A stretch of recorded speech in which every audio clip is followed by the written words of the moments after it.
So, welcome, James. It's my pleasure and honor to have you on my podcast, Hack Your Leadership, that is designed specifically to address the points of leadership, coaching, and express the wisdom with people who might need it.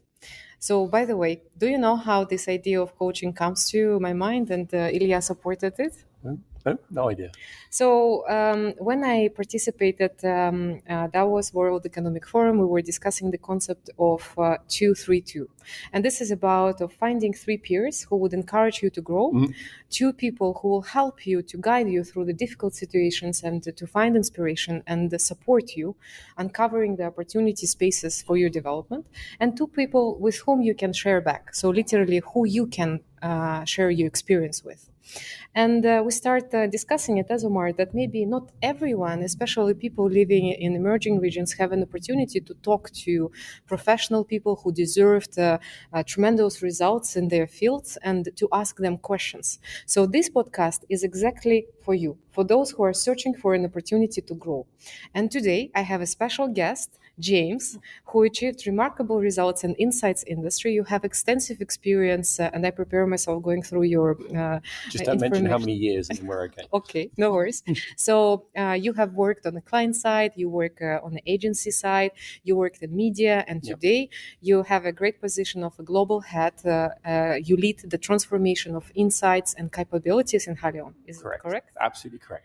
So welcome to the show. Thank you very much for being with us. Thank you for the invite. I'm very glad to be here, be able to share hopefully something. So I think your point about the coaching is really interesting because as you were saying it, I was also wondering how many people have the time internally within their businesses to even spend time with people around them who could mentor them, let alone outside the business. And it's something I really we'll talk about it hopefully a bit more, but something I'm really passionate about is because we just don't make time, we don't have time, and we don't tell people even that it's part of their job to grow and to have mentorship. So I think this is a great initiative. Yeah, I thank you so much. And in Colgate, I was always reminded that career is my own responsibility. Yeah. So you are the CEO of your own brand and of your own organization, and you are responsible to grow and to make the right decisions. So we open all the podcasts related to leadership and coaching with one simple questions. So you have managed to, as I already mentioned, achieve tremendous results, and many people would be excited to repeat the story and to achieve the same level. So what are your secrets? So can you please summarize it in the 3 bullet points? So what are the key elements of success that define your position today? Okay, yeah, and I think if I look especially where I am now, like my last few positions, I think there's a few things, and again, I've learned it over time, and you spoke about mentors and coaches. I think also I've learned it from people I've worked in, I've worked with, where I've seen either myself flourish or others flourish. So it's kind of as you're saying it, I'm thinking, yes, actually, you're right. There's, it's those moments when you realize this is how you worked with someone and it worked for you. So for me, I think the 3 key things is firstly is trust and trusting your team. I think anyone who's worked with me or for me, hopefully, feels that actually they have that independence. I trust them, and I hope they trust me in return. And I think that gives you a sense of freedom to grow. I think the second one is how do you, as part of my role, I believe, is to search for and build advocacy in other teams. Essentially, clear the path for my teams. So like we call I can't even think of the word, but what do they call them? Trailblazers or bushwhackers, I think, or basically the people who go first and who cut down the trees so other people can follow you. I give you the word in French, it's éclaireur, I just can't think of it in English. But it's the person who clears that way so that actually when your team need to go through that path, there's much less resistance. So I think for me, that's really key. I think the third one is to really encourage people to shout about it. I think, self-promotion sometimes is felt like it's a sales thing. It's a bit of a dirty word and I'm not really comfortable with it. And I think the problem is, as you said, it's your responsibility, your career. You need to be able to talk about what you do positively. You need to be able to build your brand and talk about what you do. So I think empowering people to be confident enough in their own way, because not everyone has the same styles, but to just be visible and to shout about their work. So I think that's 3 slightly long bullet points, but 3 bullet points. Thank you very much. I think that they are all very important, and it resonates with me because today we are participating Esomar Congress, and I was also had honor to lead coaching session with some young talents, and we were discussing that trust is the fundamental element to hire the professional to your team. Yeah. So, and if you have to choose between skill set and trust and passion, you will choose always passion and trust, because that would be the right candidate. So how do you embrace trust in your team? How do you show that you trust people, and how do you create an environment where people feel proud to flourish and grow? Yeah, it's a big question. I think it's an element of giving them responsibilities that are clear responsibilities end to end. So no micromanagement. And I think really that thing, if you say to somebody, I want you to do this, then don't go and check on them tomorrow and the day after, and trust them to do it. And you'll very soon learn different people's personalities, how often you might need to go and check, right? Because everyone's a bit different. But for me, there's a whole piece of, this is your project, this is your baby. And actually, when you're finished with it, no one else is going to take it off you and get the glory. Because I think there's that as well, especially when you're in more junior positions. So there's people in my teams who may have started in a more junior position who have no insights experience. And right now are in charge of a very, very 6 months, not even 6 months later, in charge of a very high profile program within our business, working with senior leaders. Because I knew she could do it. As you say, it's the trust, the skill set and the potential, and just saying, go do it. And I've got your back. I think that's the key thing, is I've got your back. So if you're going to do it, and even if you trip over, I've got you. And also I'm going to, as I say, build that kind of, remove the friction for you to deliver this and be successful. So for me, that's the trust. And I think the other thing is that with trust comes transparency. So I think it's also explained to the teams why you're doing, for good or bad, why things are the way they are. And having an open dialogue with them. And I think for me, that's really key. But you get the best out of people, because if they know they can trust you, then they don't hold back. And I think there's always that element. I think I have definitely worked for people where I didn't have trust at 100%. And you don't give everything, because you don't want to give everything and then find out that work then goes to somebody else, or it gets recognized by somebody else, or it's not used, or there's so many things that can happen. And for me, I've been in that situation, felt how uncomfortable it is, and how you therefore are maybe working at 70 or 80%. When you want to work at 100%, it's because you have the freedom and you have that trust. So I think for me, it's that dialogue.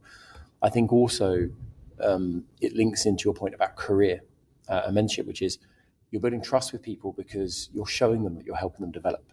You're showing them that there's new skills. You're showing them that actually this is a path to somewhere. Insights is a really difficult industry sometimes to progress.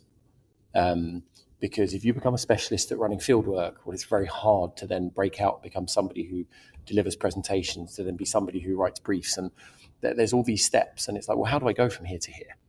Or how do I move from insights into a marketing role? Because wouldn't we all like to have more insights people working as brand marketers?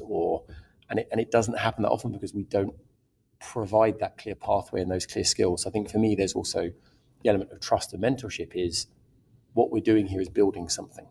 And we're going somewhere. So I think it's the transparency. I think it's having that direction of travel, whether it's with the individual or with the team. So I think, and I hope with my team, that they understand the vision, they understand the passion, they understand where we want to go. And then that really helps as well, because they also know then there's no hidden agenda.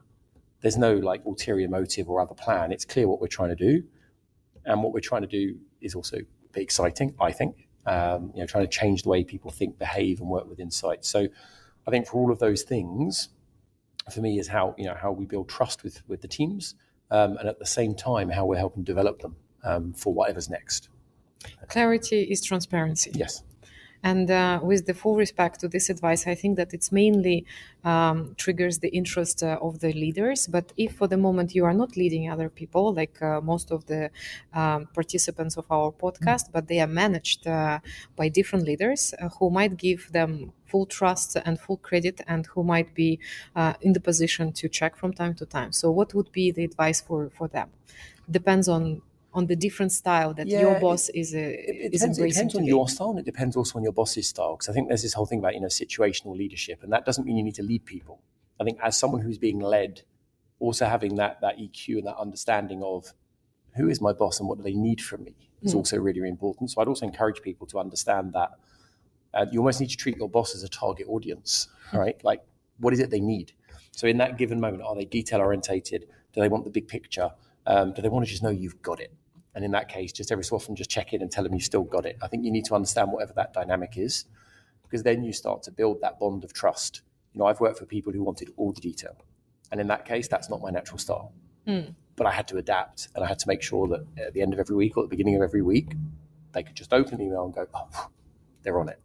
And I've worked with other people I've worked with a boss, not that long ago, who I probably didn't hear from for maybe weeks at a time. But that in itself was trust, because she knew that we were getting on with it, that we had it and could see the results without me having to share them directly. So I think you've got to adapt your style, even as a person being managed, to say, what is it they need to see from me? What is it they need to hear from me? And how do I deliver that and show them? And it's showing them in a more proactive way, I've got this. And I think that then helps you get more and more responsibility and more and more growth. And I think what most managers want to know is, it's going fine, it's going well, and you don't need me to get involved. Right? And it's going to be delivered. And it's going to be delivered, exactly. Because the deadline is very important. And some people want to know every step to that deadline, and some people just want to know it's going to be delivered. And I think it's that balance that you need to understand. Excellent advice. So the second point you were mentioning was about this preparing the field for others to run together with you. So for me, it's like a lighthouse. You can kind of show the direction. So it might be many way how we can express what insights should stand for. And not necessarily being guided by marketeers or being order takers, something like that. So, and for the moment, I think that we are establishing our position on the market. Because if you look back, actually, we have published this beautiful work at Esomar, like 3 books, and one of them dedicates to understanding the market development. So since 1994, we grew tremendously. We extended, and this growth was unpredictable. So imagine the market nobody knows about many years ago, and today it's developing, and with the growth of the technology, we would be keep evolving. So, and I'm very curious to follow this development. So talking about this lighthouse or your way, how you embrace what insights should stand for, how you establish in Haleon, and what do you suggest all your team members to create the right image? Yeah, I think there's something in there about clarity. So from my point, one of the first things that we did, it was a couple of years ago, 4 years ago actually, the first thing we did is we established a from-to for the whole team. So it's what is insights today, and what do we believe it needs to be in the future? And 4 years on, 80% of it is still true. That's still who we want to be. There's been some nuances, like with AI and other things developing.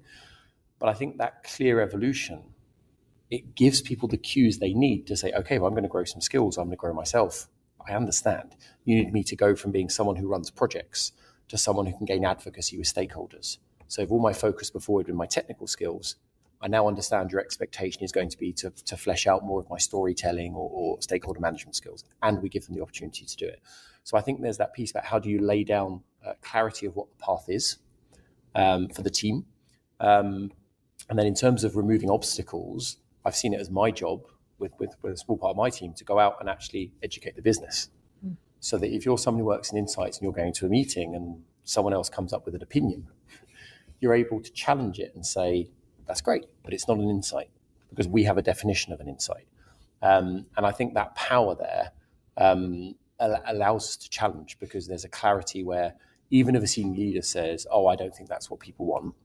I think when my colleague on the panel earlier, Diana, I think she was saying, people coming to meetings and just saying, I think that. And someone earlier was giving me an example of saying, oh, but my wife thinks this is. We need to be able to challenge those things as insights people and reground and say, actually, guys, this is a serious profession, and an insight is a thing. And an insight is where there's a tension and there's an opportunity and there's a competitive advantage. There's all these ingredients that come into it. And maybe what you have there is part of it, and it's an ingredient, but it's not it. So I think there's a piece there about how we do that and how we then educate the business. And I've made that a real passion over the last couple of years, is like, okay, we're putting all the effort in as insights. Come on, everyone else. Like, how do we get everyone else in the business to be more receptive to what we do, to then again ease that pathway? So when we come into a meeting, anyone, whatever level, comes into a meeting and talks about the consumer insights that maybe there's a bit more respect, there's a bit more understanding, and there's a bit more excitement about the value that can bring. So for me, there's a few things there to do to just knock down those obstacles. We have the most senior endorsement, and we have our people who are really passionate about it, but there's all those people in the middle that we need to work on. So I think for me, that's a key thing. And that then goes to if you trust people and they know they're going into meetings where they have a solid grounding, a clear purpose and mission for the team, a clear direction, hopefully it makes people a bit more comfortable to then have an opinion, to challenge and to bring out the best of themselves, because they're in a slightly safer environment, hopefully, to do so. Fantastic. So it sounds like a great direction. So if you are struggling to find a way how to express your capabilities, the team of your capabilities, you can follow this direction to regroup as a team, to define the direction, and then to slice down into the steps which you want to go on a daily basis, brick by brick, to develop the image of your department. And I know it's not easy. Yeah, it's not easy, but I think, Jill, the way you said it was really nice, which is because if you try and just go from here to here immediately, you're almost going to get a reaction of people going, well, hold on a second. 2 weeks ago, you were in here just showing me data tables, and now you're talking to me about business strategy. Sometimes the leap. So I think you're right.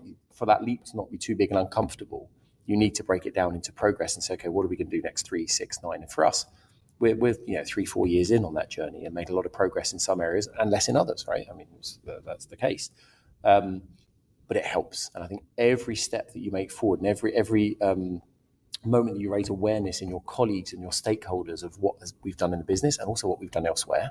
So if you're able to pull on the experiences of another team or a colleague and say, hey, don't be scared of this because we've actually already done it over here and it worked. I think it's also that. It's being able to give that support.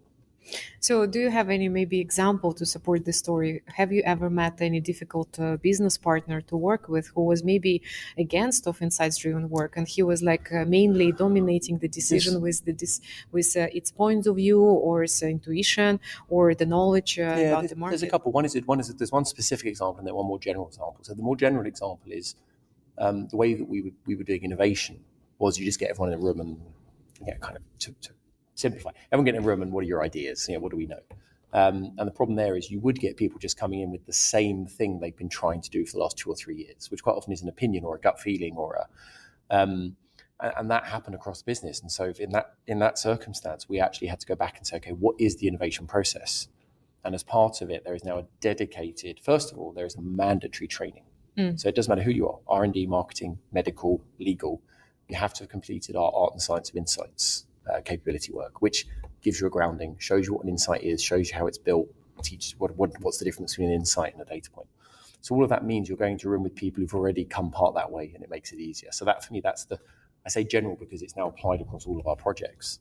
But I've also been in specific examples where we had really tough discussions where I made a comment, actually similar to a comment I made earlier today that got a very different reaction, which was I made a comment about data-driven being a bad thing.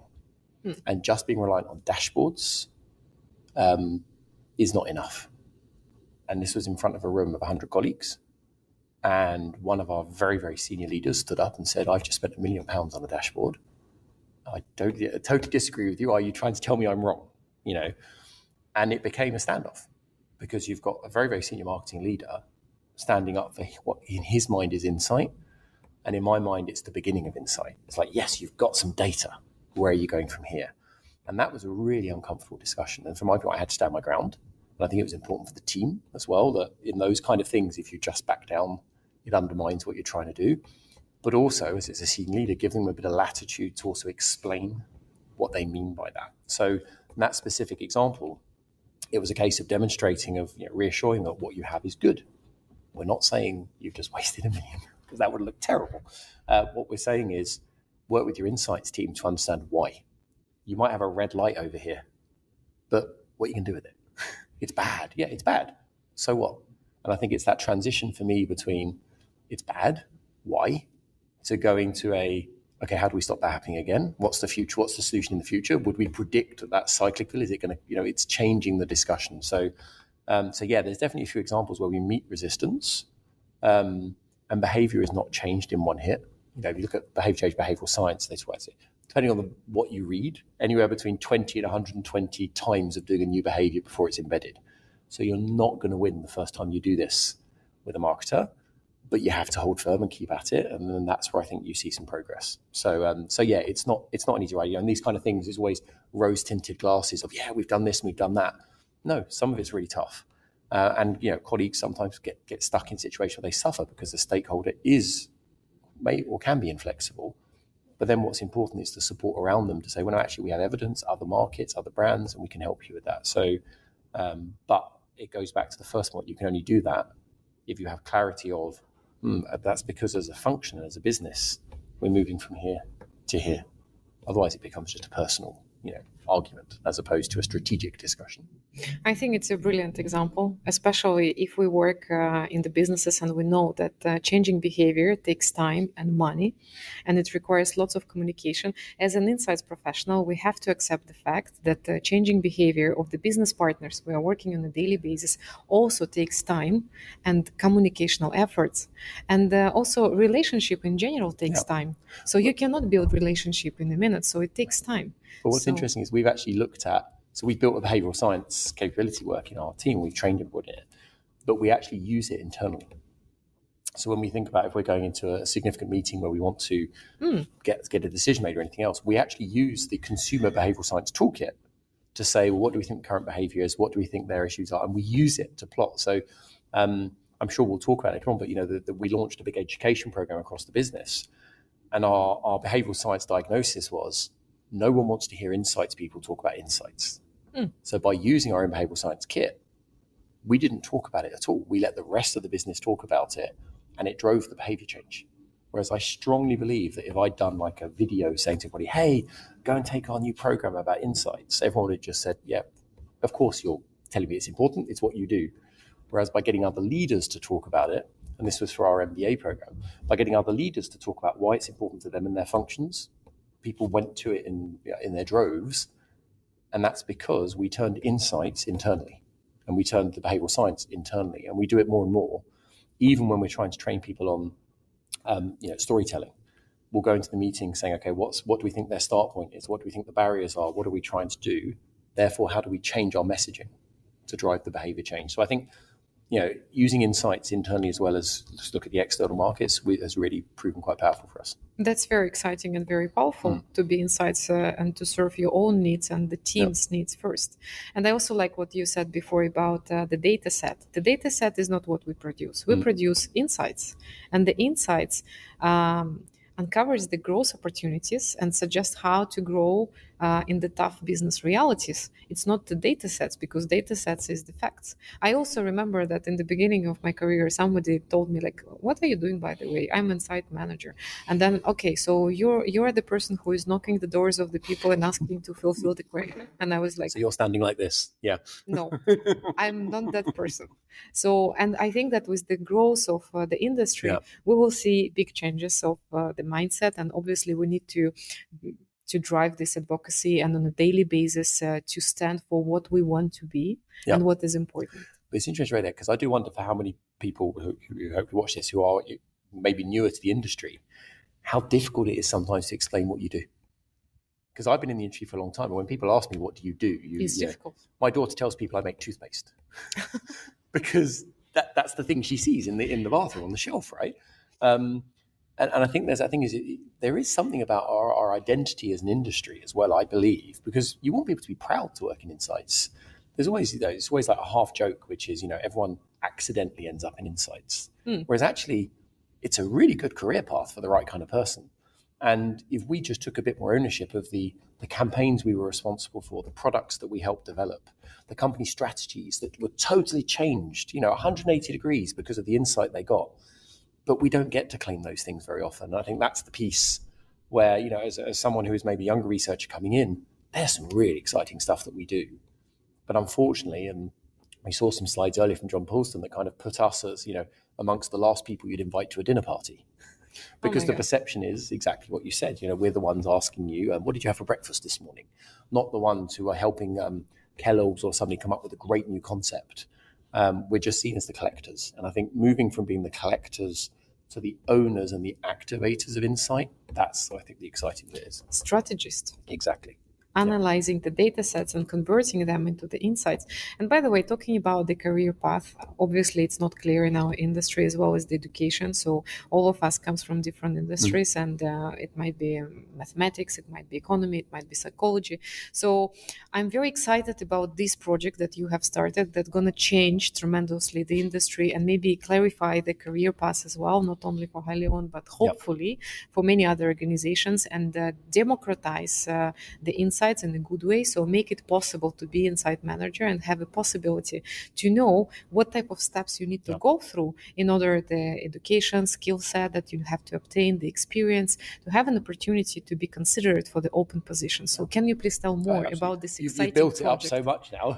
But no, I think, yes. I mean, again, I think we probably used our behavior change toolkit to look at it to say, why is there so much frustration? And so I've been quite a few organizations, and the insights team or the fieldwork team almost always is one of the lowest employee satisfactions in a business. Now, part of that can be the kind of people who work in insights who tend to sometimes be more reserved, more process focused, more detail focused. But a lot of it is, where do you go? Like, if I start off in insights, where do I go? And I think there's a real lack of clarity about what are those steps. So what we've done internally is we kind of looked at what existed in our HR teams, our learning development teams, and none of it was specific enough. And I think, it always looks easier in other functions. But I think if you're a marketer, it's maybe easier to see that you could be in brand marketing, category marketing, the digital. I think maybe it's easier. And I think when we looked at within insights, there wasn't clarity about, well, how do I go from here to here? How do I go from being a research executive to being a category lead in insights? Like, what's the skills gap? What are things I need to do? So what we've done is to map out all of the different roles. So, we have about 150 people in global insights. And I think when we looked at it, for 150 people, I think we had something like 130 job titles that were different. So firstly, that's, as someone coming into the business, that's very complicated to understand. So we've created some very simplified archetypes to say, actually, I can't remember the number, I think maybe there's 14 archetypes. But then show people, if you want to move from this role to this role, this is the skills gap. And actually, you might already have some of them because everyone's different. But these are all of the things you need. So to go to your very opening point, if you're going to take control of your own career and you want to work on something, this is what you should work on. So if you're currently an insights lead who wants to go more into data analytics and go into a senior role, then actually here's some of the things you'll be missing, and vice versa. If you're someone who's working in a single market who actually wants to go into a global role, what's the gap? And I think that for me already is the initial clarity within the team. But then the other clarity is, if you're a marketer and you want to work in insights, let's take down some of those barriers. Let's actually say, you could come into insights, do a rotation in insights, and then 2 years later, you'll be a better marketer. And vice versa, how do insights people go out into marketing? I've spoken to quite a few other companies, and it varies hugely as to how much movement there ever is. In some companies, you will see that 20% of their insights team or more were previously marketers within the same business. And in other companies, it will be zero. And I think there's that thing, well, how do you encourage that? Because more insights people doing marketing and more marketers doing insights has to be a good thing.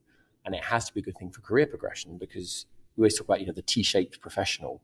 How do you get those general skills then also help you be a specialist? And those general skills come from exposure to other areas of the business, I believe. So we've worked on that mapping. We've worked on that, how you can navigate from one role to another.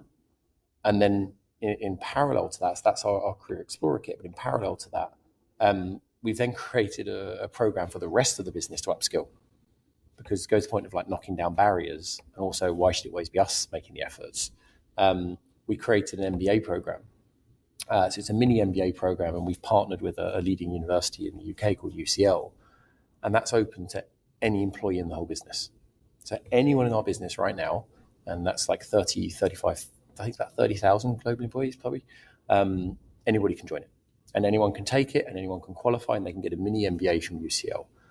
How many people are interested to join? So currently, well, it's not even interested. We currently have 2,200 people studying for an MBA in Insight, a mini MBA in Insights. Now, I don't know how many people are in any given university, but I'd like to take a bet that we're one of the biggest institutions, right? Yeah, I'm really proud of it. And my team, I have to say it's my team, and there's Liz and Lou who are in my team in particular, who deserve a lot of the credit, because they're the ones who've worked through building that content, who've worked through the program, and again, who I've given the responsibility for it, right? To build it end to end. And it's allowed us to then break down barriers and have marketers who are going out and learning those skills, but also as part of the program, they have to write a short dissertation at the end, a capstone project, where they need to think about their current role and part of the business and how could insights solve a problem for them. So there's people in HR looking at how behavioral science could help them address inequality within our recruitment.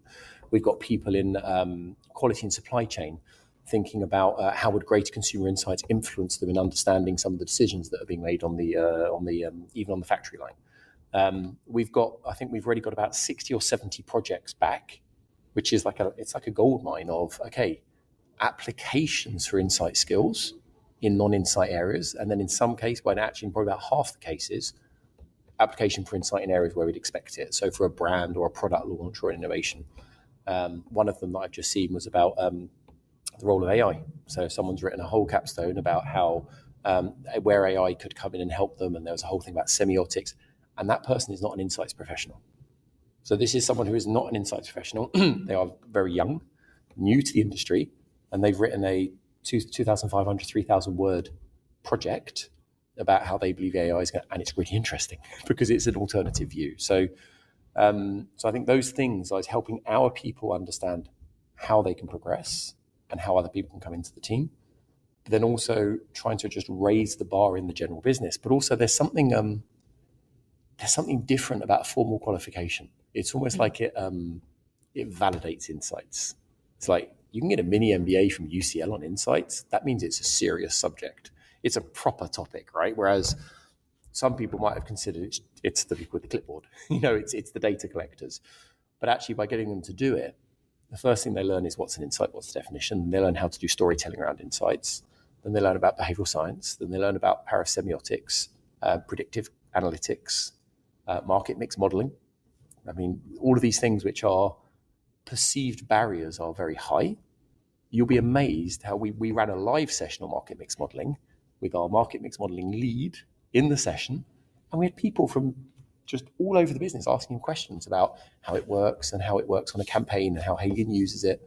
And it was incredible to see. So I think there's a lot of things there that help. And this was the program I was talking to you about before, of saying, well, how did we get them to join up? When we launched it at the beginning of this year, me and my team did not say a word. We did not tell the business it was launched. We identified about 20 people who we felt were influential in the business. And that could have been seniority or just visibility. And we got them to record short videos about why it was important to them in their function. Not why it was important to them that we do our job well, but why it was so, for example, our tech team talking about understanding their internal client is key to delivering the best solutions internally. Therefore, there's a really good use for stakeholder interviews and research internally. And that's what drove it. That's what's driven the signups. I think it was only last month that me and my team actually recorded a piece about it internally. Up until then, we hadn't spoken about it. I've spoken about it more at Esomar and the MRS than I have within my own company.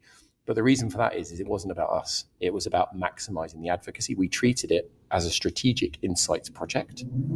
If I was in a function who didn't care, what would make me care?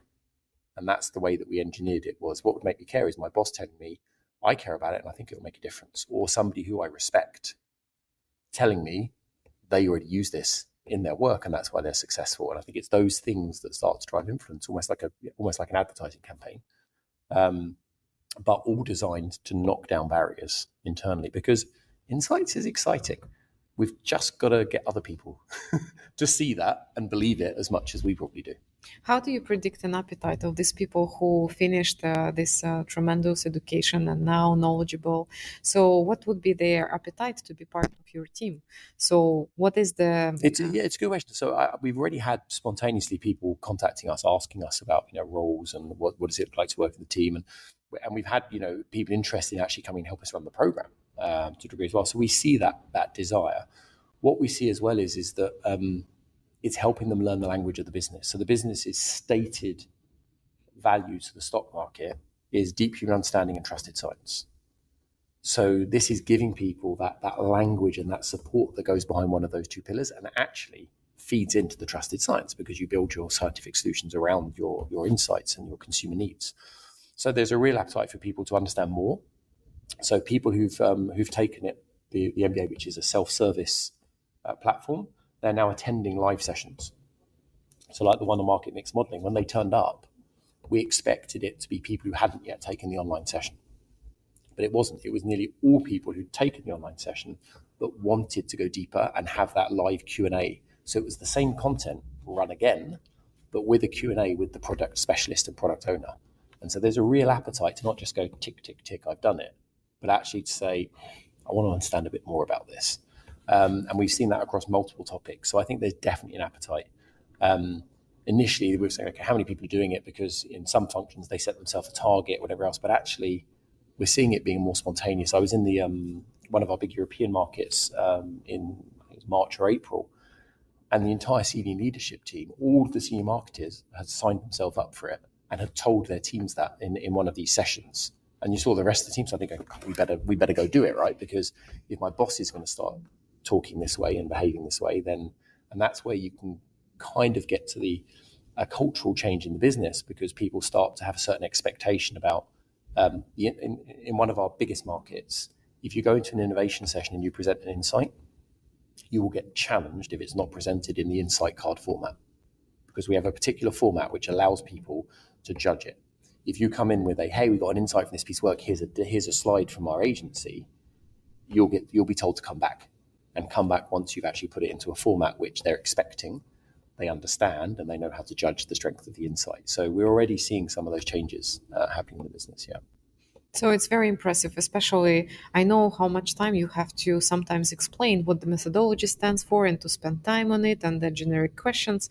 But if most of the people in your organization at some point go through this program, and it would be mandatory at some point, I suppose, so you would be able to move from discussing methodology and then slowly going to the direction of the business, directly jump into the business context, because everyone would speak the same language. So it's a tremendous progress, and big applause for this achievement. It's the ideal. I'm not going to pretend that we're there. I understand. But that idea of change language, right? You don't want to be talking about the questions you're going to put into a questionnaire. You want to be talking to them about what's the objective. What is the outcome? Yes. So what are the facts that we have to transform into the insights and to speak the same language? So it's tremendous. And I'm sure that many people who are watching us, they are thrilled to know, is it possible to join the program if they are not Haleon employees? Unfortunately, at the moment, no.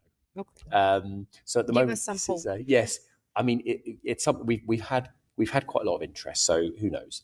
But all I can tell you is there is an appetite for programs like this for people in the industry, because I've spoken to quite a few other clients in non-competitive sectors who are very keen to sign up to this program or to create their own version of this program, because to create that uniform level of understanding is really valuable.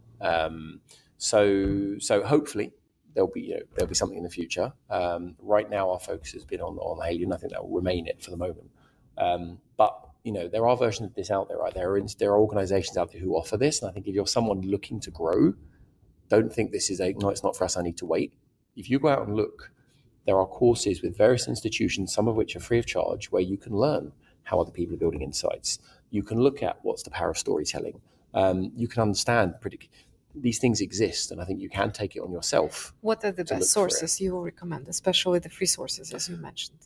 So it depends if you're a member, but for example, I have a lot of my team who are signed up to the Market Research Society, who are a global organisation, although they're UK based, and actually there's quite often free seminars there. And especially if you're a young researcher, there's a young network, and obviously in Esomar there's a young network as well. And if you sign up to those sources as a young person in the industry, there's actually access to quite a lot of things that otherwise you wouldn't have access to. And I think there's certain academies, there's certain case studies that are put online by businesses. I really think it's a case of just going out, and even like LinkedIn Learning and Harvard Business Review. You've got to do a lot of legwork sometimes to find the right source, because if you put storytelling into LinkedIn Learning, you'll come up with like 100 different things. But if you spend time and look, you will find some which are certainly relevant for you, which will teach you some of those skills. For the storytelling, actually, there's a free resource. I think it's called the Khan Academy, which is based on the Pixar approach, which actually is one of the things we use internally, which is Pixar are like the best in the world at telling stories. They have a very set storytelling arc. The Lion King fits it perfectly. And if you even adapt those 5 phases to your internal storytelling, you'll go a long way. And that, again, is a free resource that you can download. Fantastic. Thank you so much for sharing with us. That's Khan, Khan. Fantastic. So we will share the links when we Yep. issue this recording. Perfect. So now we are moving slowly to your third point about shouting about your achievements, because if you don't speak about what you are doing, nobody knows. Yeah. So can you please tell us a little bit more about how you motivate your team members to Yeah. be proactive in sharing? Because, you know, some of us, especially working in analytics, we are introverts, not extroverts. Yes. And it's very hard to expose yourself for judgments, because if you expose yourself, you open the door to be criticized, and it's a key barrier. Yes. And I think that's the answer is I think it manifests itself in different ways for different people. So the first thing is for my team, in all of their personal objectives, there is some form of promotion or a sharing of their work. And it's different by person. So for someone who is maybe more on that introverted scale, it might be writing an article rather than presenting something where you might feel uncomfortable and exposed. So it's about finding the right things. But every single one of my team members has something in there which is about standing up and being proud of what you've done. And so for me, that's really key. And I think you need to also know what you're comfortable with. So, you know, I'm very comfortable with presenting, but I work with a lot of people who aren't. And for those people, you know, they might require days to prepare for a presentation. It might give them immense anxiety. And so you need to work out, is it the direction you want to go in? Like, is that your growth? And that career mapping is really important, because if you think you want to be a brand lead on a particular or a category lead, you're going to be in those stakeholder situations. So if that's what you want to do, you've got to start exposing yourself to those skills. But if what you want to be is a deep SME in analytics, then become an SME in analytics. And your promotion is to work with the Association for Survey Computing and actually write for those guys an article about, you know, the future of a particular data collection method, or there's lots of different ways to do it, and it isn't all about being the loudest person in the room or someone who stands up and presents. So I think there is that piece about knowing yourself and discovering it in yourself.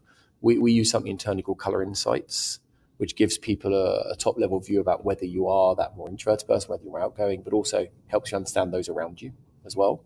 And I think that helps with career progression and understanding where are my strengths. So, you know, shouting about it doesn't mean literally shouting about it, but it just means be visible. Be visible through some form. And being visible could be the internal newsletter. It could be in a team meeting sharing what you've done. You know, it doesn't mean you're on a stage necessarily. So I would just encourage people to find what's your way of doing it. Don't copy someone else's way of doing it. What's your way of expressing yourself?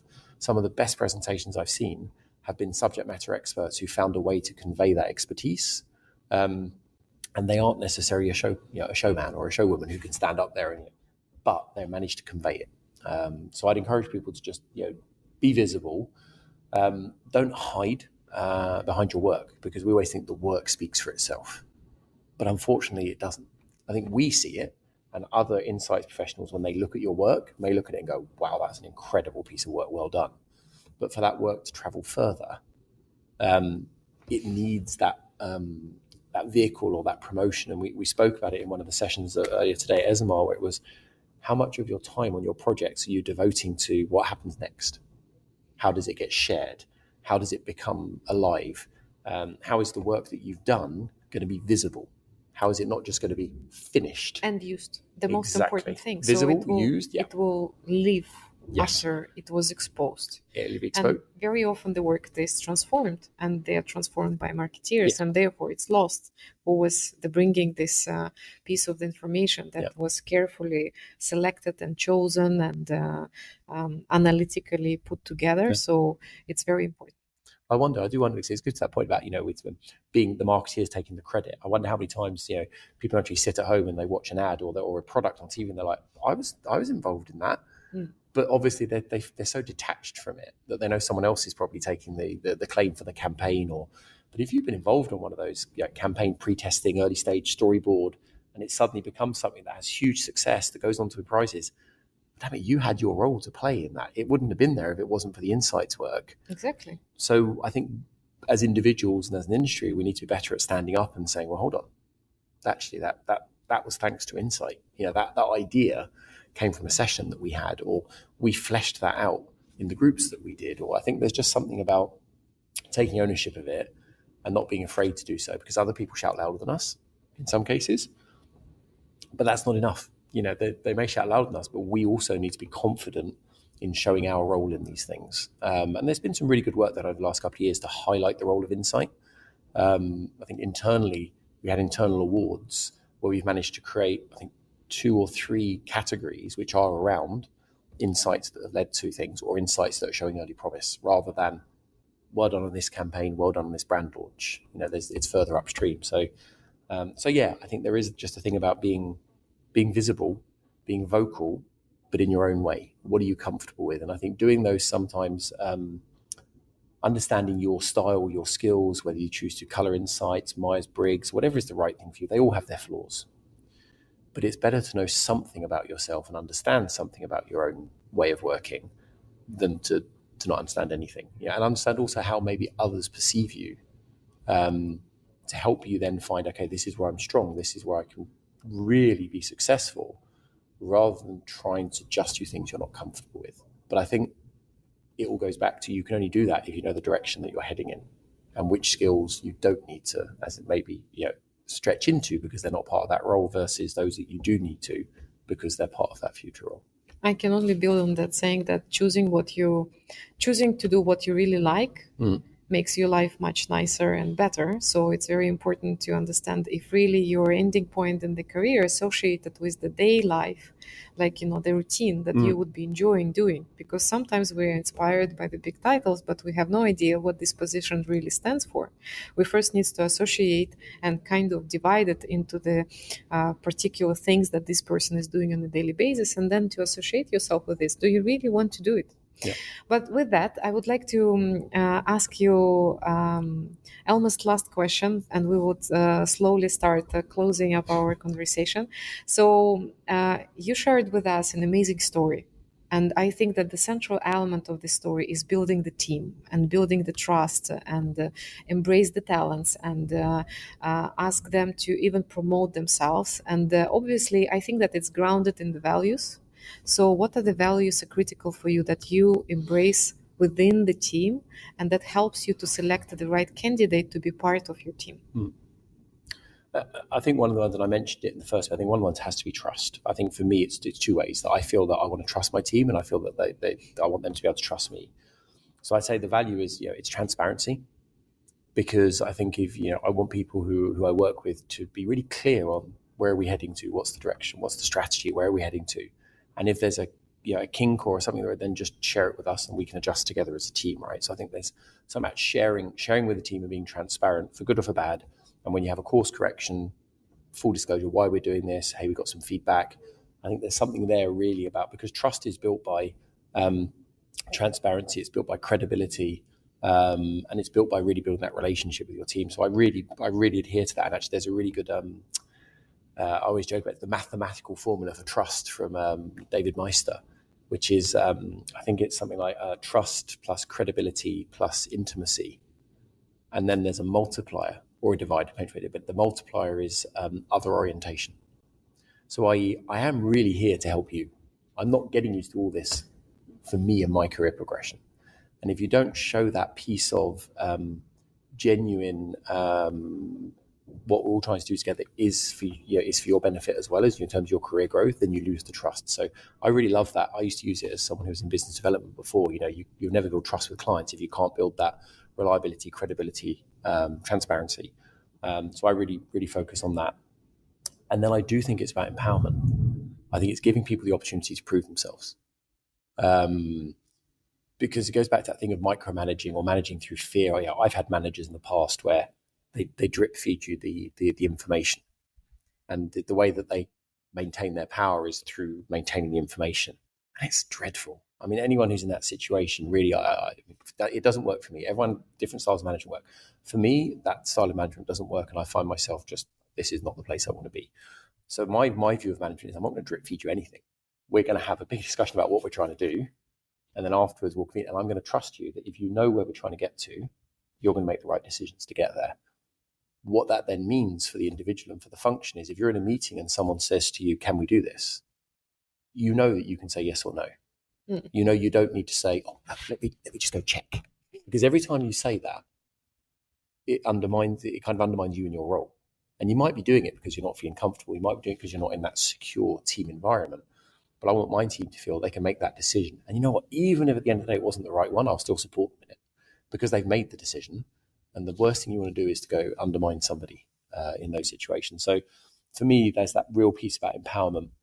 I mentioned before someone who joined my team who wasn't from Insights, no Insights experience, and now runs the huge programs within 6 months. And that is incredible. But it's because I can trust her and she knows I can trust her. And she also knows I've got her back. And I think that's what's really important. So for me, I'd really go into that transparency, trust. I think the two go together. And then really the empowerment. Just let people own something end to end. And even that end to end can be a piece of something. That piece is theirs. Don't undermine them on it. Don't micromanage them on it. And then just trust them to deliver it. If you've hired the right people into your team, and if you've got that right fit, we spoke about it before, the trust, and sometimes the enthusiasm is more important than the technical skills. If you've hired the right people into your team, you'll get there. They might need a bit more coaching, they might need a bit more training, but you'll get there. And the only other thing I would add is make the time, and if possible, the budget for learning and training. Because yes, it might be in your hands and you want to control that career path. But what you want to know is when you identify a gap and you say, what I want to do is I want to learn these kind of skills, that your manager can actually say, yeah, okay, that's 2 days out of the office. It's £2,000. I support you in that because it's in line with what we'd already agreed. And it becomes an easy decision for everybody because we know the direction you're heading in. We know what your objectives are. And therefore, I know you're not going to have identified something that's completely off the charts. You're going to identify a training course that actually is going to help you progress. So there's also something in that by having that view, I suppose, and that career path and those ongoing development discussions, because that's the other thing we changed. Development discussions don't happen once a year. And if they do, you're in trouble because you're going to sit there and go, I wanted all these things. And your boss is going to go, I didn't know that. And now we're 1 day away from the deadline for the review system. Sorry. You've got to make sure that they're ongoing. And I agree with you. As an employee, you need to kick that off. You need to tell your boss, hey, I'd like to have quarterly check-ins on how we're doing. How am I doing against my objectives? What do you need from me? Can we have, your company may have a annual review or a mid-year, make it more frequent, because I think you then are giving your manager the heads up of your expectations and where you want to be. And then you're also having those check-ins on that core and any course corrections throughout the year, because that's one of the biggest, working in different organizations, one of the biggest failings, I think, is the performance evaluation system, because it does tend to be annual or at best twice a year. And that's not enough. And for people who may be more introverted or who may be more, it doesn't give them the opportunity other than those one-hit meetings to say what they think and what they feel. So I'd say try and find a way to create more regular discussions about what it is you want to do or what's next. Don't leave it to one. Fantastic. So, and I think that in this answer, you already give some advices. So maybe we're going to wrap up this session with the 3 advices that you want to give all the people who are humble and interested to grow tremendously in the next, let's say, 1 to 3 years. So I don't think it'll be a surprise given some things I've said, but number one, be visible. And again, it doesn't mean shout the loudest. It just means be visible in whatever way you're comfortable with. Be proactive. Don't wait for people to give you stuff, to give you opportunities, to tell you what you can do. Look at when things are there, ask for them, take them, say, hey, can I do that? Don't be on the back foot. And the third one would be just, I'd say it's bravery, which is, we're as an industry kind of get stuck in a rut and we kind of do the same things. And yet everyone is crying out for something different all the time. So if you see something, if you have an idea, if you see a potential thing, just bring it up. Be brave. Talk about it. Say, hey, why don't we do this? Hey, I saw somebody here today talking about how we could use AI. Why don't we do a pilot? I think there's something about just daring in your own development or in the techniques your company are using to just, as an individual, to be braver, and I think as an industry to be braver, to just embrace new things, because we don't want to be the people who are the last man standing behind this methodological, altar where we think everything needs to be perfect and as it always has been. there is so much opportunity for change right now. And I came into this sector when online research started. There was huge opportunity for disruption and change. I believe where we are right now, we're in a similar situation. There is a huge opportunity for disruption and change through tech, through AI. So if I was a young person coming to the sector right now, I'd be really excited about, hey, there's stuff here that I can drive and I can get us to try or do as someone coming in as a disruptor within my own business. So I genuinely think it's an exciting time to come into the sector. Fantastic. So I think that you enjoyed all the advices, and it was an inspiring story that truly inspired me, and I hope that inspired many people who would watch us when it's going to be issued online. So thank you so much for your time to dedicate to talk to me, and then we're going to share all this wisdom and the collection of the insights and advices with everyone who wants to grow. So thank you very much. Thank you. And I always say, if you take one thing out of it that's useful, then it's already a success. So hopefully there's something in there for everybody. But thank you very much.